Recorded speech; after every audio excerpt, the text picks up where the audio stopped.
n'avez pas entendu parler du Facteur?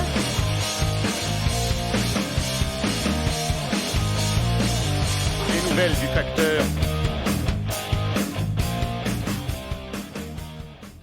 Joining me now is former Secretary of State Mike Pompeo, distinguished fellow at the Hudson Institute, Fox News contributor. Mr. Secretary, great to see you. I want to jump right in.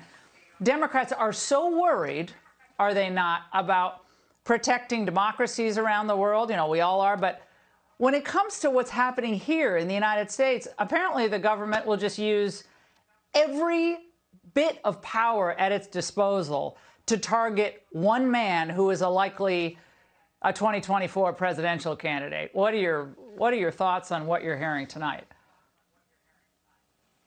Laura, you got it exactly right. There's no rules, right? This is just about power. And they asked us to give them the benefit of the doubt. They're talking about democracy and equal justice under the law, but we've seen it, right? We saw my predecessor at CIA, Jim Brennan, politicized, weaponized the CIA. We saw Jim Comey, who was my counterpart at FBI when I was a CIA director at the beginning of my time. We saw him take notes, leak them to the press. We've watched the Justice Department under Merrick Garland go after parents as terrorists who are just trying to make sure their kids got in school. There is no reason to give them the benefit of the doubt. It has not been remotely equal, and what they did in Mar-a-Lago that day runs just square against the central thesis, which is about transparent, equal application of the law in the United States, especially when you do it against someone who was your former and could potentially be could be again your political opponent. We don't see this in America. This is not something that should go lightly, and it is bigger than what just happened in Florida last week. I mean, Mr. Secretary, we had Hillary Clinton's people destroying thousands and thousands of emails. This is when donors to the Clinton Foundation were trying to get in to talk to Mrs. Clinton. You know, you were Secretary of State. Imagine if you had done anything approaching what was going on when she was Secretary of State. I wouldn't even be talking to you right now. They'd probably put you in Rikers Island. I mean, it's just crazy. So that's why there's a double standard here. That, you know, National Archive didn't have any problem with that, apparently. Oh, goodness. Laura, you know, you don't forget, I was in the middle of that. I was on the Benghazi committee with Trey Gowdy and Jim Jordan.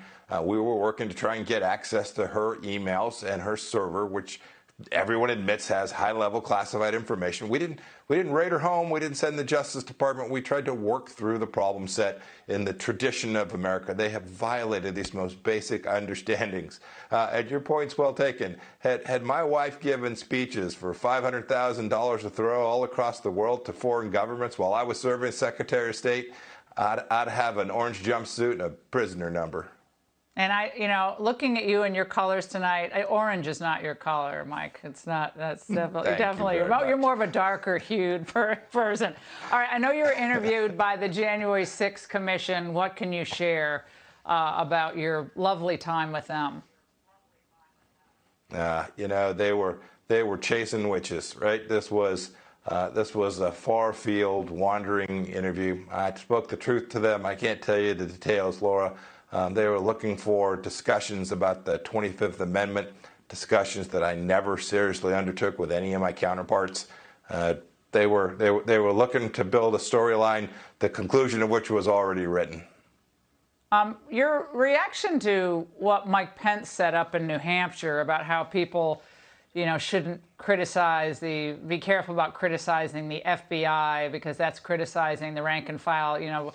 I like Mike Pence very much. He's an old friend going back 20 plus years. But I was a little surprised by that, your reaction to what he said. We all have friends. I've got two folks who used to work on my congressional staff who are now young, kick-butt FBI agents all across America. Good people, hard-working folks that care about America.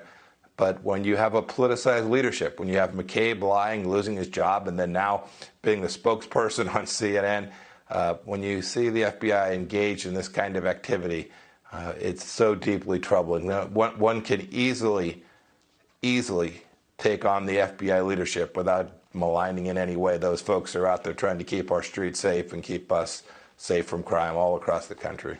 What were you doing the night that Liz Cheney lost the lost the race in Wyoming.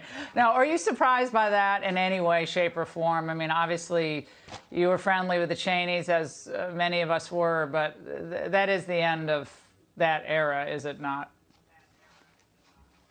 Yeah, I think it is. It's from a time gone by, in the sense of she spent her entire time representing the people of Wyoming, going after a single individual instead of representing the people of Wyoming, and they responded. They responded pretty clearly, and pretty sharply, and pretty dramatically. Vous n'avez pas entendu parler du Facteur? Les nouvelles du Facteur